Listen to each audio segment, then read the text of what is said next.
Oftalmología de Argento, capítulo 14, Oftalmopediatría y estrabismo. Objetivos. Después de la lectura de este capítulo, el lector podrá hacer el diagnóstico y establecer la gravedad de las patologías más comunes del niño, las anomalías congénitas y adquiridas, imperforación del conducto lacrimonasal, glaucoma congénito, retinopatía del prematuro y sobre todo del estrabismo, patología que si se diagnostica y trata adecuadamente, muchas veces previene la pérdida visual, ambliopía estrábica. Al finalizar la lectura de este capítulo, el lector conocerá el desarrollo normal del sistema visual en el niño, las particularidades de su examen ocular, sus enfermedades más frecuentes y el estrabismo. Casos problema. Caso clínico número 1. Usted es médico general en el Hospital de General Pico, La Pampa, y los padres le traen a la consulta a un niño de 2 años, diciéndole que le ven desviar los ojos. ¿Qué examen primario le practica para ver si realmente desvía los ojos? Si desviara los ojos y usted lo deriva al especialista, ¿qué exámenes debería hacerle el oftalmólogo? ¿Qué tratamientos le parece que le debería instituir? Caso clínico número 2. Usted es pediatra, trabaja en un hospital de la ciudad de Buenos Aires.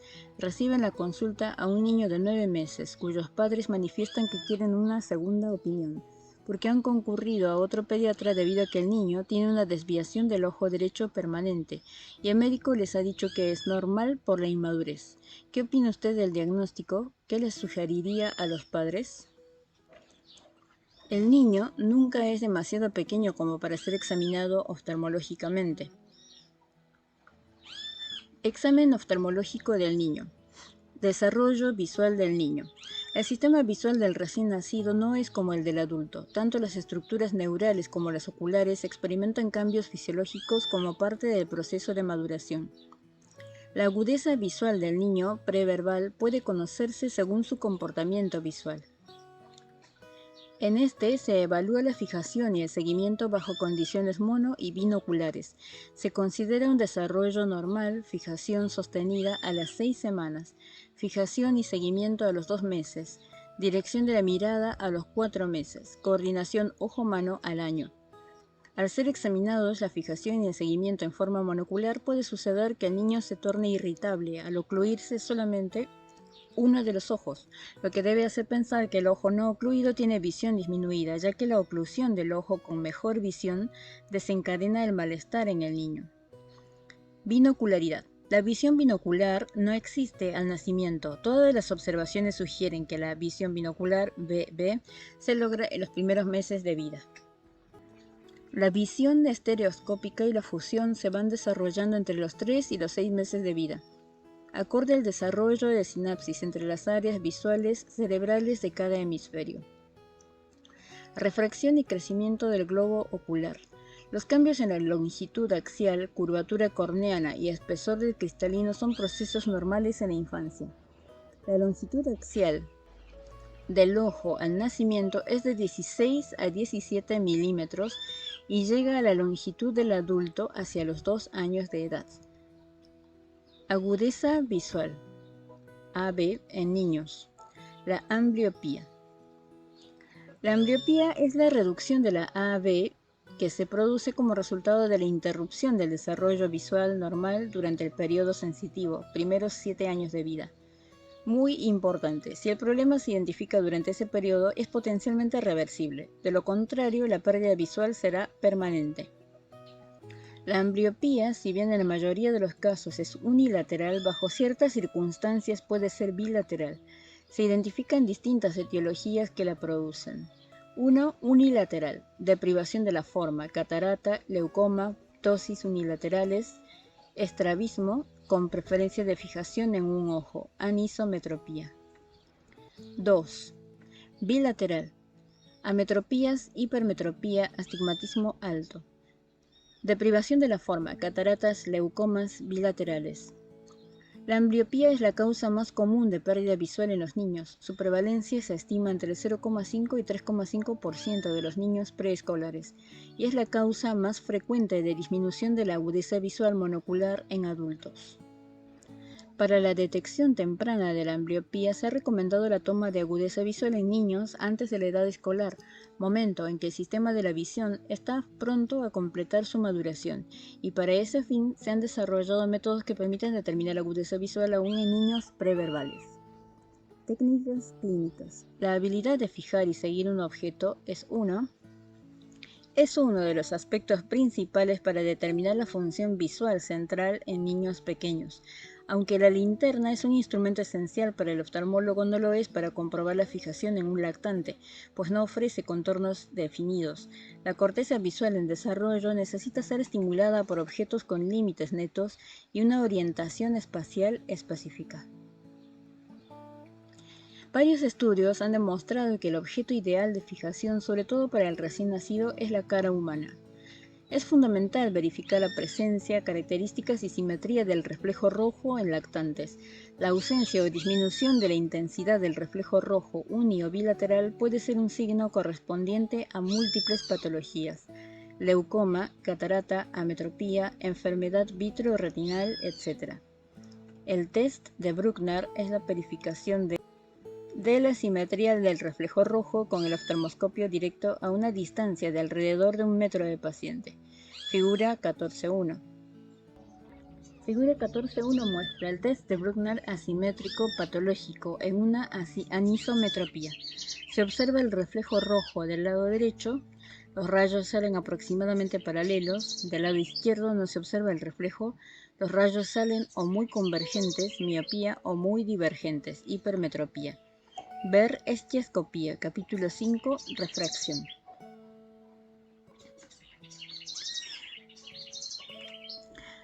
Otro test de gran utilidad de realizar con la linterna es el test de Hirschberg, que es la observación de la ubicación del reflejo de la luz en la córnea, reflejo de Purkinje, en relación a la pupila.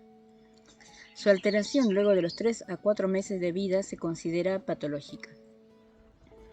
Antes de los 3 años se utilizan tests de agudeza visual no verbales. Test de la mirada preferencial. Este método se desarrolló basado en el principio de que si se le presentan al niño dos imágenes diferentes, patterns, tiende a mirar al estímulo más complejo. Si se compara una grilla consistente en líneas blancas y negras con un campo gris uniforme, el niño preferirá fijar la grilla. En este test se presentan al niño paneles grises que tienen a un lado un cuadrado con una grilla con líneas blancas y negras de diferente grosor, con un orificio en el medio por el que el examinador puede observar la cara del niño, cartas de Teller. Los movimientos de los ojos del niño pueden ser usados como una medida confiable de su habilidad para resolver la grilla. Las grillas presentadas tienen las líneas cada vez más finas, hasta que éstas dejan de ser vistas como tales, y se confunden con el gris del fondo. En ese momento el niño las busca con ambos lados del panel sin fijar la vista. Se considera la agudeza visual como la marcada en el panel anterior. Este método es muy útil para niños pequeños, pero en mayores de 1 año no es lo suficientemente interesante para mantener la atención durante todo el test. Test de Cardiff. El principio del método es de octotipos evanescentes o esfumados, que son dibujos hechos con una línea blanca limitada por líneas negras de la mitad del ancho de la blanca, cuya luminancia media es igual a la del fondo gris. Cuando el dibujo presentado está más allá del límite de la resolución del paciente, desaparece dentro del fondo gris y el niño no ve nada. Este test usa dibujos familiares de tamaño constante colocados en la parte superior o inferior de cada carta. El examinador debe observar la mirada vertical. A los 3 años de edad, la agudeza visual puede ser evaluada con carteles de octotipos reconocibles por niños de esa edad, que ya saben hablar y nombrar las formas exhibidas. Un test logarítmico equiparable al HOTB es el Lea test, diseñado por Lea Hyvarinen.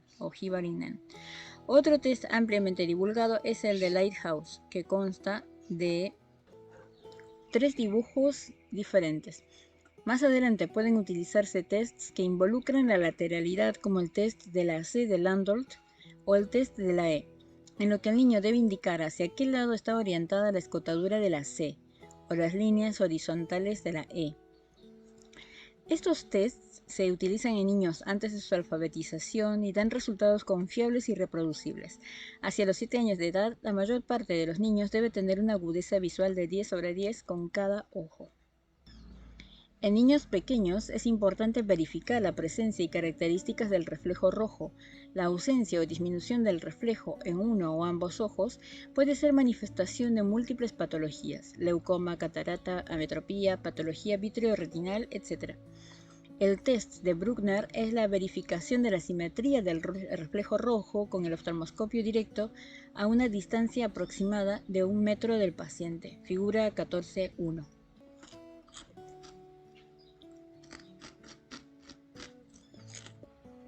El test de Hirschberg, per capítulo de semiología, es de gran importancia en la detección de estrabismos, ya que luego de los 3 a 4 meses de vida, su alteración es considerada patológica, aunque cuando la desviación es fija y de gran ángulo, es patológica desde el nacimiento.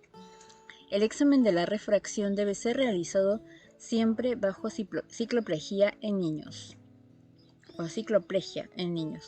Esto se lleva a cabo con la administración de colirio de ciclopentolato, 2 veces en cada ojo, con diferencia de 15 minutos y esperando al menos 40 minutos para la obtención de cicloplegia adecuada. Ver capítulo de farmacología. También puede realizarse con tropicamida, aunque su potencia cicloplégica es menor. De ser necesaria, la prescripción de lentes debe quedar postergada para una segunda consulta, a menos que el niño presente una esotropia y sea hipermétrope, en cuyo caso se prescribe la corrección completa que se evaluó bajo cicloplegia. Patologías oftálmicas más frecuentes en el niño. Malformaciones orbitarias congénitas. La órbita puede ser asiento de diversas malformaciones congénitas y defectos del desarrollo. Dentro de los tumores congénitos se encuentra el teratoma, tumoración de rápido crecimiento que contiene restos de más de una capa germinal. Usualmente cursan con exoftalmos, son unilaterales y evidentes desde el nacimiento. La malformación congénita orbitaria más frecuente es el quiste dermoide, producido por un atrapamiento de restos ectodérmicos en las suturas óseas, dando lugar a formaciones quísticas con restos dérmicos y epidérmicos de contenido mixto, sólido y líquido. La sintomatología, que puede ser tardía, se correlaciona con la de una tumoración de crecimiento lento, ubicada habitualmente en la sutura frontomalar y en el techo orbitario. Figura 14.2. Quiste dermoide orbitario. Se observa desplazamiento del globo ocular no axial y ecografía modo B con contenido heterogéneo característico dentro de la circunferencia. El meningocele es una malformación originada por una dehiscencia de las suturas óseas con la consecuente herniación de meninges y líquido cefalorraquídeo. En ocasiones también se hernia parte del lóbulo frontal, produciéndose un meningoencefalocele, cuadro más infrecuente y de mayor gravedad. En ambos la sintomatología aparece en la infancia, con una tumoración de tamaño variable ubicada preferentemente en la pared interna. Esta masa puede ser pulsátil, en especial el meningocele. Su tratamiento es quirúrgico. Las anomalías óseas congénitas de cráneo engloban un conjunto de cuadros que tienen en común el cierre precoz de una o más suturas craneales, cráneo-sinostosis, que condiciona un desarrollo anómalo del cráneo. Las suturas afectadas pueden ser varias, pero las alteraciones que con mayor frecuencia presentan repercusión oftalmológica son braquicefalia por cierre precoz de la sutura coronal bilateral, plagiocefalia por cierre precoz de la sutura coronal unilateral, oxicefalia, acrocefalia o turricefalia por cierre precoz de la sutura coronal asociado al de otra u otras, generalmente la sagital. Las craneosinostosis o estenosis orbitarias craneofaciales pueden integrarse dentro de síndromes plurimalformativos más complejos. Este es un grupo de trastornos hereditarios infrecuentes caracterizados por la sinostosis de las suturas de la parte superior del cráneo.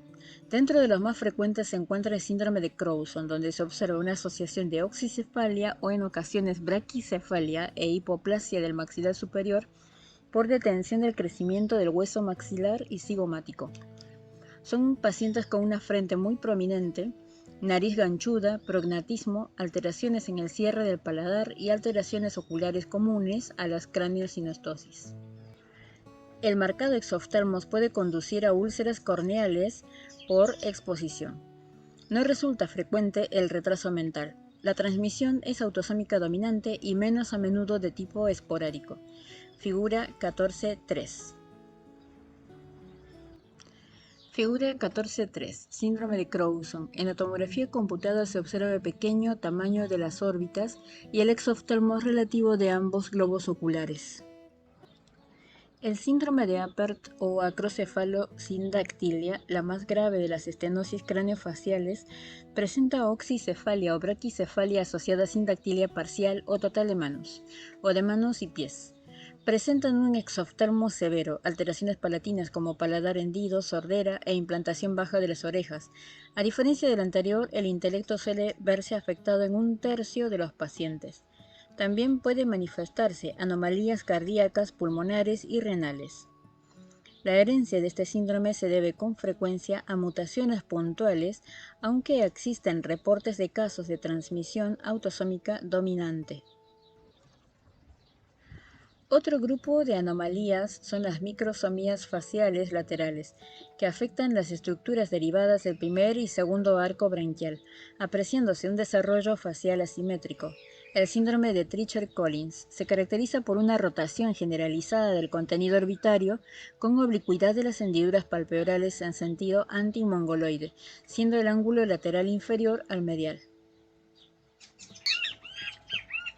El síndrome de Goldenhar, figura 14.4, o síndrome vertebral óculo-auricular, se caracteriza por rebordes orbitarios laterales deprimidos, boca muy ancha, hipoplasia mandibular y maxilar, microtia, apéndices cutáneos preauriculares y sordera. Estos dos últimos síndromes se heredan de manera autosómica dominante. Figura 14.4. Síndrome de Goldenhar. Se observan hipoplasia mandibular y apéndices cutáneos. Hipoplasia mandibular y apéndices cutáneos. Vías lagrimales. Ver también capítulo de vías lagrimales. En el 2 al 4% de los recién nacidos no se produce la apertura pituitaria a nivel del extremo inferior del conducto lacrimonasal, válvula de Hasner, lo que causa una alteración en el flujo de lágrimas. En estos pacientes suele observarse epífora continua, lágrimas en las mejillas y con frecuencia reflujo purulento a través de los puntos lagrimales al comprimir el canto interno sobre el saco lagrimal, cuando la retención lagrimal se infecta. Más frecuente resulta la permeabilización incompleta de este canal, en cuyo caso se observa epífora episódica ante estímulos de la secreción lagrimal, viento, luz, etc., o ante cuadros catarrales de vías aéreas superiores en los que el edema y las secreciones se suman a la subobstrucción preexistente. En estos casos la epífora no resulta crónica sino esporádica. En ambos casos, la resolución espontánea es frecuente alrededor del 90% en el primer año de vida, pero de no ocurrir así, debe instaurarse un tratamiento oportuno y precoz. Durante este lapso debe realizarse tratamiento conservador, consistente en masajes sobre el saco lagrimal acompañados de ciclos esporádicos de antibióticos tópicos. Este tratamiento tiene como objetivo vaciar el contenido sacular, reducir la cantidad de exudado y generar un aumento de presión que ayuda a romper la membrana. Transcurrido este tiempo y si no se ha observado resolución espontánea, debe realizarse la permeabilización de las vías lagrimales mediante un sondaje instrumental lacrimonasal bajo anestesia general. Este procedimiento suele ser resolutivo en el 90% de los casos si es realizado en forma oportuna alrededor del año de vida. La obliteración del conducto lacrimonasal puede hacerse irreversible en niños mayores de 1 año, siendo necesaria en estos casos una cirugía más agresiva con implantes de tubos de silicona o la realización de una dacriocisto-rinostomía. Ptosis congénita. En la ptosis congénita simple, la caída del párpado superior se debe a la distrofia evolutiva del músculo elevador. Se utiliza el calificativo simple para especificar que dicha distrofia es el único problema. En el examen se observa una función elevadora reducida con borramiento parcial o total de la arruga cutánea, formada por inserciones de la aponeurosis del elevador a la piel. Ptosis de grado variable, habitualmente bilateral pero asimétrica. En la mirada hacia abajo, el párpado ptósico está en posición ligeramente superior al párpado normal como consecuencia de la fibrosis. En algunos pacientes puede asociarse a hipotonía del músculo recto superior y en casos marcados puede observarse tortícolis con mentón elevado. Resultan frecuentes defectos de refracción como astigmatismo y anisometropía que a menudo son más responsables de la ambliopía que la propia ptosis. Figura 14.5. Figura 14.5. Ptosis congénita izquierda. Se observa el borramiento parcial del pliegue cutáneo y la pobre función del músculo elevador de los párpados. A la hora de realizar el diagnóstico es importante recordar que este tipo de ptosis está presente desde el nacimiento, que su magnitud no suele variar a lo largo del día y que no suele identificarse un patrón hereditario claro, a diferencia de las ptosis congénitas asociadas a otras anomalías. Resulta relevante explorar la presencia de movimientos cincinéticos caracterizados por movimientos anormales simultáneos de los párpados y otro músculo. Por ejemplo, el guiño mandibular de Marcus Gunn consiste en movimientos palpebrales anormales durante la masticación, succión o movimientos mandibulares. Otro ejemplo es el presente en la parálisis del tercer nervio craneano con regeneración aberrante, en donde se observan movimientos palpebrales al mover el ojo. El tratamiento quirúrgico consiste habitualmente en la resección del elevador, que se tiende a realizar tanto más precoz como severo sea el cuadro. El tratamiento al que se hace referencia es el correspondiente a las ptosis congénitas y no al de las patologías con movimientos cincinéticos. El síndrome de blefarofimosis es una enfermedad congénita infrecuente que se hereda con carácter autosómico dominante, caracterizada por ptosis bilateral simétrica o asimétrica. Telecanto, desplazamiento lateral del ángulo medial. Epicanto inverso, el pliegue palpebral inferior es mayor que el superior. Y otras manifestaciones, tales como ectropión del párpado inferior, puente nasal de desarrollo deficiente e hipoplasia de rebordes orbitarios. Figura 14.6. El tratamiento debe implicar inicialmente la corrección del epicanto y telecanto, seguido por la suspensión palpebral frontal bilateral. Bien, la figura 14.6 muestra el síndrome de blefarofimosis. Alteraciones congénitas vitreoretinales. Ver capítulo de enfermedades fondo de ojo. La mielinización del nervio óptico se produce desde el sistema nervioso central hacia la papila, deteniéndose a nivel de la lámina cribosa. En algunos individuos luego del nacimiento se observa una progresión de la mielinización a la retina, dando lugar a la formación de placas blanquecinas con bordes desflecados y estriaciones que siguen el trayecto de las fibras nerviosas. Estas fibras de mielina suelen situarse en torno a la papila tapándola parcialmente, aunque en algunos raros casos aparecen como placas aisladas en la retina sin contacto con la papila. Estas placas no varían a lo largo de la vida y afectan con mayor frecuencia a los varones en forma unilateral. El diagnóstico se realiza en base a la típica imagen oftalmoscópica y a la falta de evolutividad. Puede observarse un agrandamiento de la mancha ciega en la campimetría. Persistencia del vítreo primario hiperplásico. Normalmente el vítreo primario involuciona y desaparece entre el séptimo y octavo mes de vida intrauterina.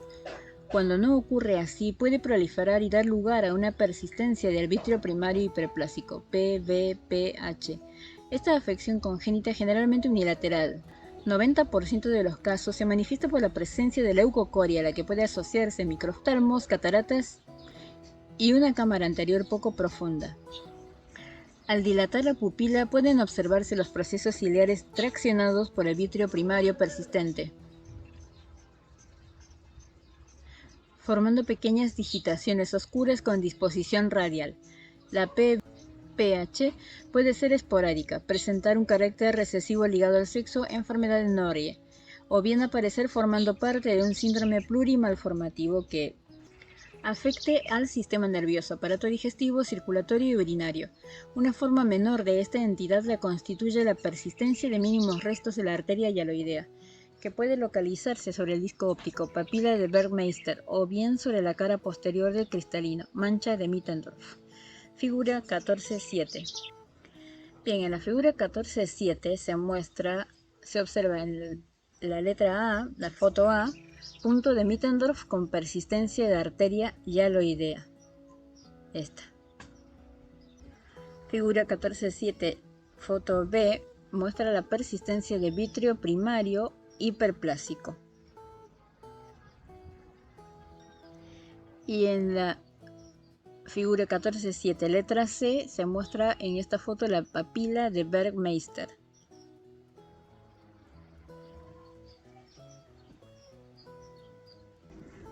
Generalmente, estos cuadros no producen ninguna sintomatología. El pliegue falciforme es para algunos autores una clase de persistencia de vítreo primario en su forma posterior. Se caracteriza por la aparición de un pliegue retiniano que se extiende desde la papila hacia la periferia, en general temporal inferior. La papila suele estar traccionada hacia el pliegue, así como la mácula, afectando la agudeza visual. Es habitualmente una enfermedad bilateral asociada muchas veces a persistencia de la arteria hialoidea y de herencia autosómica recesiva. Otra alteración congénita retiniana es el coloboma, en el que se produce un fallo en el cierre de la fisura fetal de la vesícula óptica. Pueden verse afectadas diferentes estructuras del ojo, la coroides e iris, el cristalino, la retina y la papila. Por lo general se sitúan en la región inferior, observándose una imagen blanquecina, la esclera, que suele partir de la papila hacia la ora serrata, pudiéndola atravesar algunos vasos retinianos. Habitualmente se observan estrabismo y nistagmus con un déficit de agudeza visual dependiente de la afectación papilomacular y un defecto campimétrico correspondiente a la zona del coloboma. Retinopatía del prematuro, ROP. Es una patología debida a la proliferación fibrovascular, descrita en 1942 por Terry. Afecta a niños nacidos pretérmino, antes de la 36ª semana de gestación o de peso inferior a los 1.500 gramos que hayan recibido oxigenoterapia perinatal en altas concentraciones. El factor fisiopatogénico fundamental lo constituye la inmadurez de los vasos retinianos del prematuro. Estos vasos se desarrollan a partir del 4.º mes de gestación, llegando a la ora serrata hacia el 8.º mes en la región nasal y poco después del 9.º en la región temporal.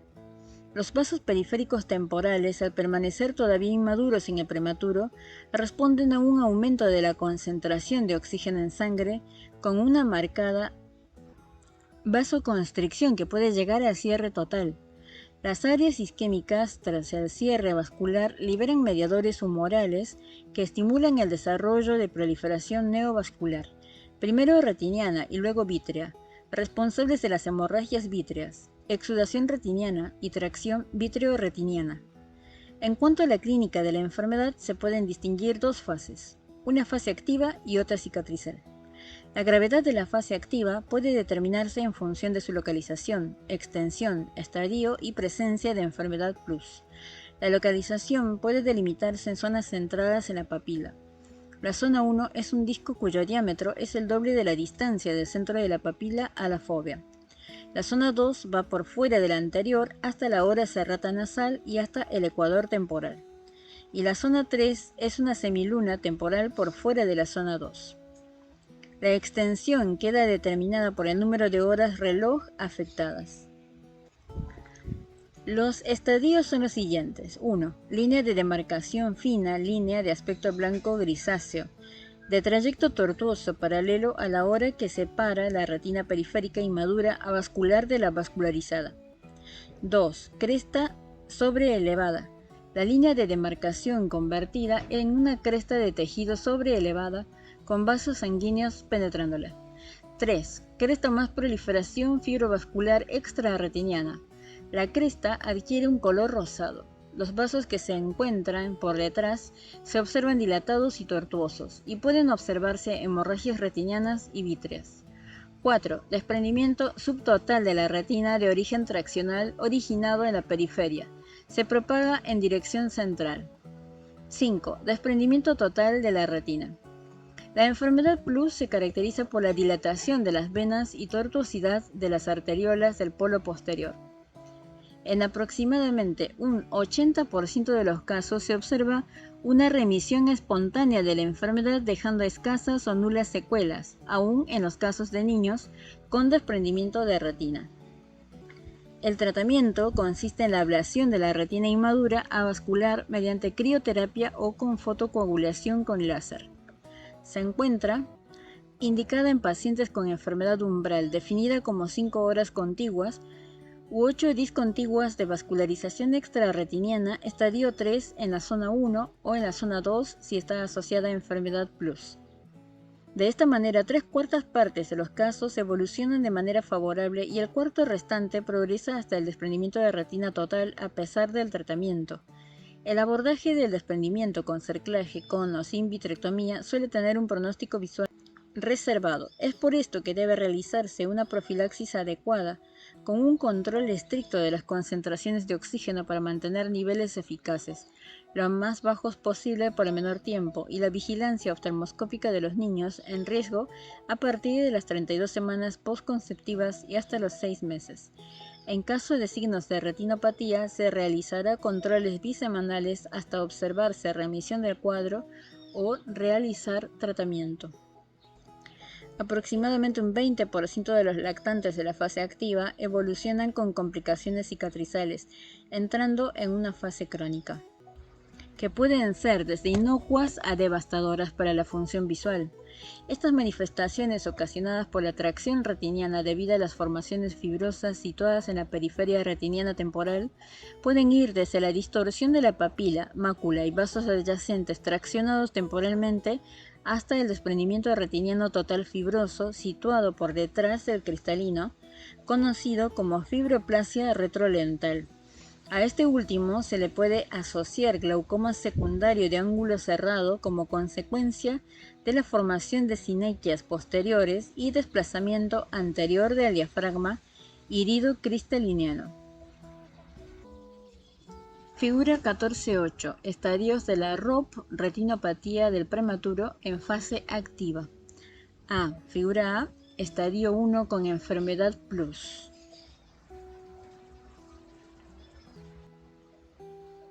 Foto B. Estadio 2.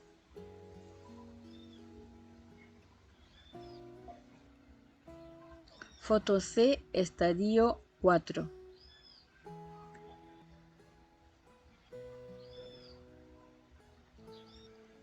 Foto D. Estadio 5.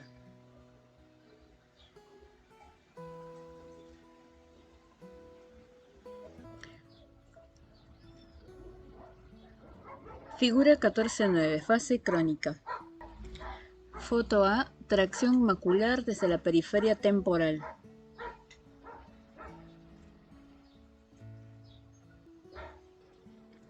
Foto B. Fibroplasia retrolental.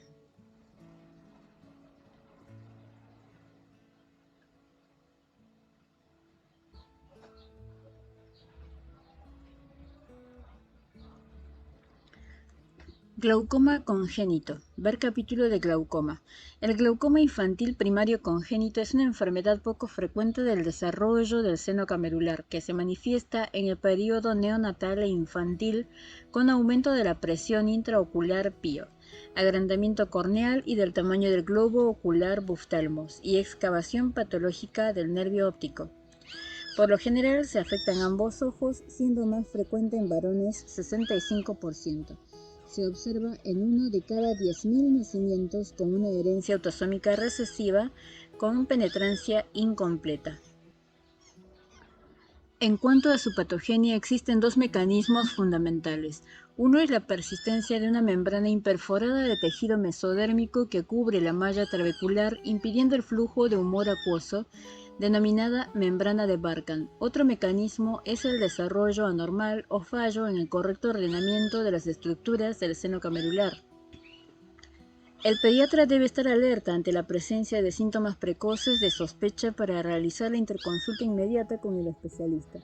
Estos son epífora, fotofobia y blefaroespasmo persistente. El especialista, por su parte, constatará aumento del diámetro corneal mayor a 11 milímetros, con turbidez por edema, rupturas lineales de la membrana de Descemet de disposición horizontal o sus cicatrices estrías de Abb.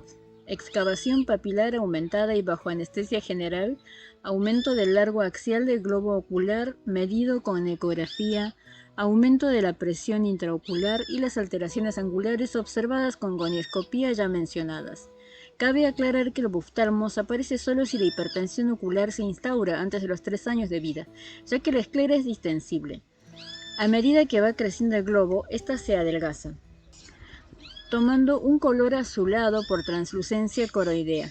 Los diagnósticos diferenciales de este tipo de glaucoma son las enfermedades que comparten sus signos: epífora, conjuntivitis, obstrucción del conducto lacrimonasal, defectos epiteliales de la córnea, uveitis, opacidad corneal, distrofias corneales, traumas obstétricos con rupturas de membrana de Descemet, enfermedades por depósitos.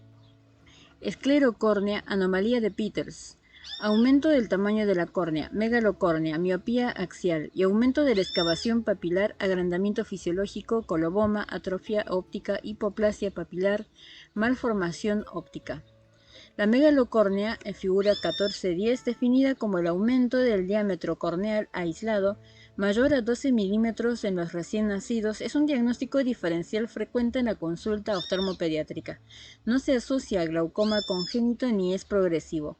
Suele ser bilateral y se hereda con carácter recesivo ligado al sexo en 90% de los casos, expresándose en varones. La córnea es transparente e histológicamente normal. La cámara anterior suele ser profunda, con cuerpos ciliares e iris bien desarrollados. Por lo general son ojos miopes debido a un aumento de la curvatura. Puede estar asociada a otras alteraciones oculares: embriotoxón anterior, hipoplasia de iris, distrofia corneal, pigmentación del trabeculado, entre otras, o sistémicas, síndrome de Marfan, Appert, mucolipidosis tipo 2. También puede asociarse a retraso mental, síndrome de Neuhauser. Figura 14.10, foto A, megalocórnea. Y la foto B, buftalmos. El tratamiento médico del glaucoma congénito tópico o sistémico es solo paliativo, siendo imperioso el quirúrgico, consistente en la liberación de los tejidos trabeculares mediante goniotomías, realizando una incisión en el ángulo para establecer la comunicación entre la cámara anterior y el canal de Schlemm. Si no puede visualizarse el ángulo o si fracasa el procedimiento anterior, puede recurrirse a la realización de trabeculectomía. Existen además glaucomas asociados a otras anomalías congénitas oculares. En la aniridia se observa hipoplasia variable del iris y desarrollo de glaucoma. Las manifestaciones clínicas varían según el tipo de herencia. Los casos con visión normal o con visión deficiente como consecuencia de hipoplasia foveal suelen ser autosómicos dominantes. Los asociados a tumor renal de Wilms se manifiestan en forma esporádica, asociadas a supresiones del brazo corto del cromosoma 11, y en los asociados a retraso mental, la herencia es autosómica recesiva. La neurofibromatosis o enfermedad de von Recklinghausen basa su diagnóstico en la presencia de manchas cutáneas de color café con leche y neurofibromas cutáneos. Los amartomas del iris, nódulos de Lisch, son la evidencia clínica más común de afección ocular. Puede asociarse a glaucoma, generalmente unilateral. El síndrome de Sturge-Weber o angiomatosis encéfalo-trigeminal es una malformación amartomatosa que afecta a los vasos de la piel, de las meninges y del ojo.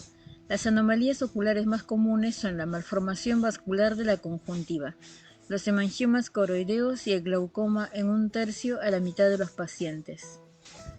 Las disgenesias iridocorneales mesodérmicas son anomalías que afectan al ángulo iridocorneal. Principalmente se describen las formas siguientes. El síndrome de Axenfeld o embriotoxón posterior es un arco corneal opaco localizado en la periferia de la cara posterior de la córnea, a diferencia del gerontoxón que afecta la cara anterior, al que está asociada una línea de Schwab muy pronunciada y la persistencia de tractus iridianos a nivel del ángulo iridocorneal. La anomalía de Rieger, figura 1411, asocia a lo anterior otras alteraciones iridianas, como por ejemplo atrofia de la cara mesodérmica del iris, anomalías pupilares o persistencia de la membrana pupilar embrionaria. El glaucoma se observa en el 50% de los casos, comenzando en la niñez. En el síndrome de Rieger se suman a las alteraciones expuestas otras malformaciones sistémicas esqueléticas faciales y dentarias, hipodoncia y microdoncia. En la figura 1411 se muestra el síndrome de Rieger.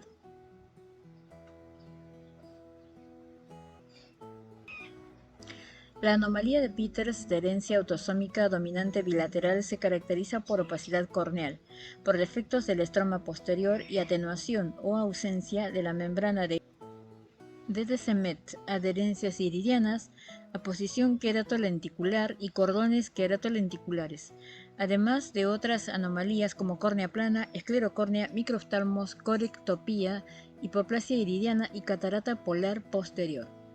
Otros síndromes que cursan con glaucoma son el de Marfan, el síndrome óculo-cerebro-neural, de Lowe, síndrome de Marchesani, esferofaquia, homocistinuria, nanoftalmos y ectropión uveal congénito, y rubeola congénita. También puede desarrollarse en pacientes de cataratas, denominándose glaucoma afáquico, causado por bloqueo pupilar y cambios crónicos en la red trabecular. Esta complicación es más frecuente cuando la cirugía tuvo lugar durante los 2 primeros años de vida. Conjuntivitis neonatal. Ver capítulo de conjuntivitis. La conjuntivitis neonatal, conocida también como oftalmía del recién nacido, es una inflamación conjuntival que aparece durante el primer mes de vida. La aparición de estas conjuntivitis va a estar condicionada por los gérmenes presentes en el canal de parto, el tiempo de exposición a dichos gérmenes, que depende de la ruptura o integridad de las membranas amnióticas, de la realización o no de profilaxis con nitrato de plata al 1% o con antibióticos de amplio espectro, de la integridad del epitelio corneal y conjuntival. Solo el gonococo y el herpes penetran el epitelio intacto, y la menor defensa del neonato por no producir lágrimas y no haber desarrollado el tejido linfático submucoso. Se deben diferenciar las infecciones causadas por clamidias y por gonococos de las causadas por etiologías misceláneas a la hora de adoptar una conducta terapéutica. La conjuntivitis por clamidia o conjuntivitis de inclusión del recién nacido es el tipo más frecuente de conjuntivitis neonatal de contagio en el canal de parto. Se presenta como una conjuntivitis mucopurulenta con quemosis, inyección conjuntival y discreto edema palpebral que suele aparecer entre los 5 y 14 días de vida. La reacción celular es hacia la formación de papilas, ya que no se encuentra bien desarrollado el tejido linfoide. En ocasiones, esta infección puede originar un panus superior, formación de pseudomembranas, cicatrización conjuntival y opacidad corneal. También pueden desarrollarse complicaciones sistémicas como otitis, rinitis o neumonitis. El diagnóstico se realiza por la clínica y se confirma mediante la realización de toma de muestras y cultivo. El tratamiento es tópico con pomada de tetraciclinas o sulfamidas y el sistémico con eritromicina vía oral. Es importante recordar que la clamidia es resistente al nitrato de plata. El tratamiento también debe ser administrado a los padres, dado el carácter venéreo de esta enfermedad. La conjuntivitis gonocócica es más rara que la anterior y es transmitida por la madre durante el parto. La presentación es más agresiva entre el primero y tercer día de vida, con una conjuntivitis purulenta hiperaguda, con muy abundante exudado purulento, quemosis y formación de membranas. Figura 11 bis 14.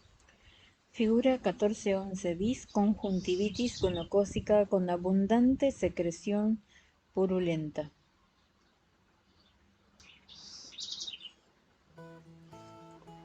El tratamiento instaurado inmediatamente después de tomar la muestra para frotis y cultivo con penicilina tópica y sistémica suele ser exitoso. En caso de retrasarse, existe riesgo de queratitis secundaria y perforación corneal. Dentro de otro tipo de conjuntivitis hay que distinguir la conjuntivitis química que aparece alrededor del primer día de vida, provocada usualmente por colirios preventivos contra la infección gonocócica, siendo esta la forma más común y banal de inflamación conjuntival. La conjuntivitis bacteriana simple, que puede presentarse en cualquier momento, suele estar causada por Staphylococcus aureus y existir antecedentes de lesión conjuntival u obstrucción del drenaje lagrimal. Y el herpes simple de tipo 2, que debuta entre quinto y séptimo día, causa una blefaroconjuntivitis con descarga mucoide que puede complicarse con una úlcera dendrítica típica. Este último cuadro puede ser emulado por el citomegalovirus. Catarata pediátrica. Ver capítulo de catarata. Las cataratas pediátricas pueden ser congénitas o adquiridas después del nacimiento. Algunas son progresivas y otras estables. Usualmente se clasifican de acuerdo a la ubicación en el cristalino. De adelante hacia atrás pueden ser anteriores, polar, piramidal, subcapsular. Centrales, nuclear de la sutura sonular, posteriores, lenticono posterior, persistencia de vitrio primario hiperplástico, punto de Mittendorf. Subcapsular posterior, en gota de aceite. Difusas, cerúlea completa, membranosa, en árbol de Navidad. En general, las cataratas bilaterales son hereditarias y pueden relacionarse a enfermedades sistémicas.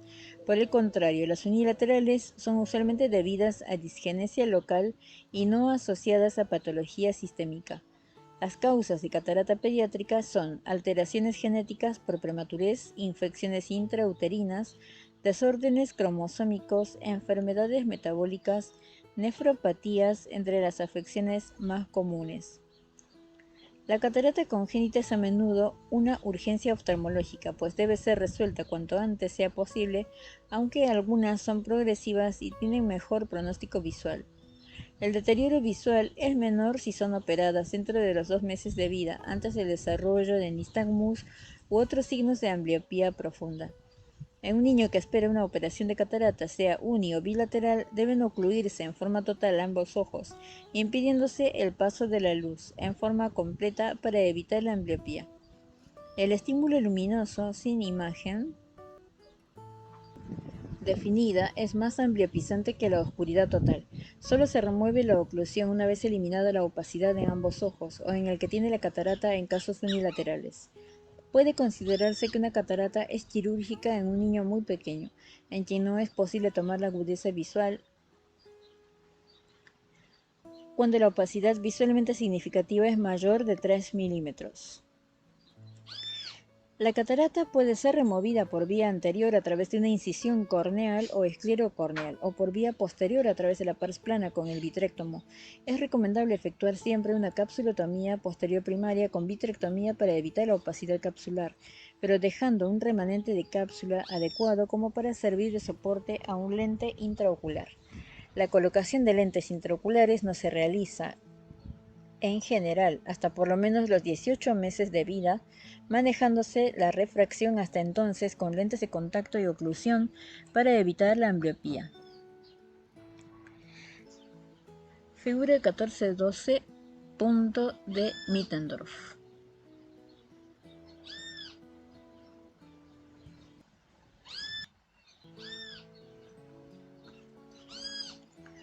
Disgenesias del globo ocular.